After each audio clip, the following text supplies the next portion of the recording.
ପିଲାମାନେ କିପରି ଅଛ? ଭଲ ଅଛ। ଆପଣ କିପରି ଅଛନ୍ତି? ଭଲ ଅଛି। ସବୁ ଖାଇକି ଆସିଛ? ଆଜ୍ଞା। ଆଜି ଆମେ କଣ କରିବା? ଆମ ପରିବେଶରେ ଥିବା ବିଭିନ୍ନ ଗଛ ଲତା ବିଷୟରେ ଜାଣିବା, ହେଲେ କି? ଆମେ ଏବେ ବଗିଚାକୁ ଯିବା, ହେଲା? ବଗିଚାରେ ଥିବା ସବୁ ଗଛକୁ ଦେଖିବା, ବିଭିନ୍ନ ପ୍ରକାର ଗଛ ଥିବ, ହେଲା କି? ଦେଖିବା କୋଉ ଗଛ ଆମର କି ଉପକାର କରେ, ଆମେ ଗଛଠାରୁ କଣ ପାଉଛେ, ହେଲା? ଏବେ ଯିବା, ଯାଇକି ଦେଖିକି ଆସିବା। ଯିବା ଚାଲ। ଦେଖ ଭାଇ, ବଗିଚା ଦେଖ, କି ଗଛ? ଗେଣ୍ଡୁ ଗଛ। ଇଏ ଦେଖ, ଆସି ଦେଖିକି ଆସ। ଇଏ ହଉଛି ନା ତୁଳସୀ ଗଛ। ଏପଟେ ଯିବା, ଏଇଠି ଦେଖିକି ଆସିବା, ଦେଖିକି ଆସିବା। ଏଇଠି ଗୋଟେ ଦେଖ, ଏଠି କଣ ହେଇଛି? କି ଗଛ? କଦଳୀ ଗଛ। କଦଳୀ ଫଳିଛି ନା? ଏପଟେ ଯିବା, ଚାଲ ତଳକୁ ନେଇକି ଚାଲ। ଦେଖ, ଧୀରେ ଧୀରେ ଧୀରେ ଧୀରେ ଚାଲ ଯିବା, ସମସ୍ତେ ଯିବା ଧୀରେ ଧୀରେ ଯିବା, ଚାଲ। ଦେଖ ଗଛକୁ ନା, ଗଛକୁ ଦେଖିବା, ଗଛ ସବୁ ଦେଖିବା। ଦେଖ ଏଇଟା କି ଗଛ କହିଲ? ଲଙ୍କା ଗଛ। ଦେଖିବ ଏଇଠି ଲଙ୍କା ଗଛରେ କଣ ହେଇଛି? ଏଇଟା କଣ? ଫୁଲ।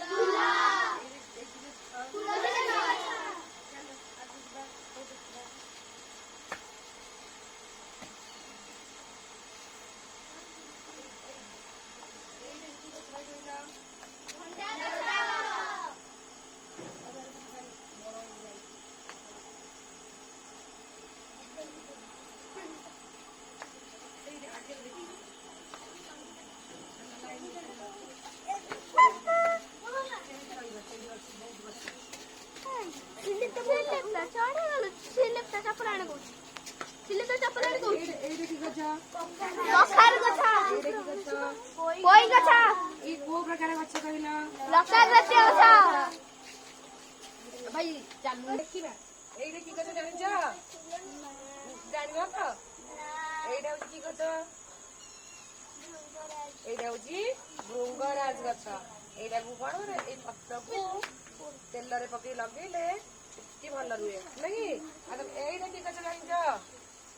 ଏଇଟା କି ଗଛ? ଏଇଟା ଏଇ ଗଛକୁ କି ଭାଙ୍ଗି ଦେଇଛନ୍ତି ସବୁ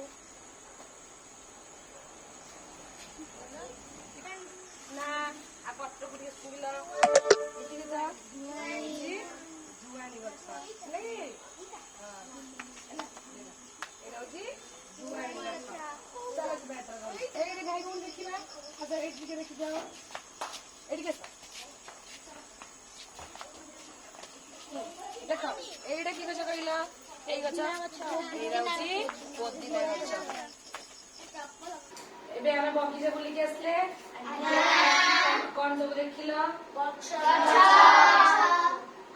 କହିଲ ଗଛ ସବୁ ଆମର କଣ ଉପକାର କରେ?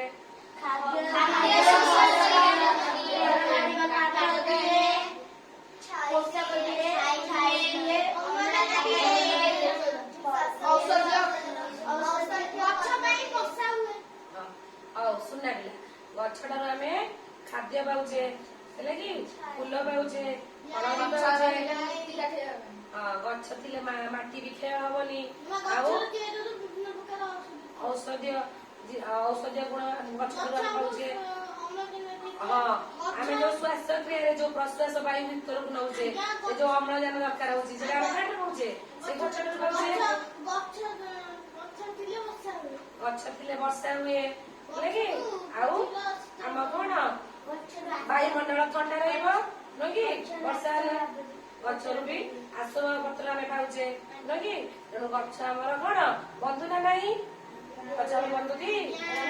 ତାଠୁ ଏତେ ଜିନିଷ ପାଉଛେ, ସେ ଆମର ବନ୍ଧୁ ନୁହେଁ? ଗଛ ଆମର ହଉଛି ବନ୍ଧୁ।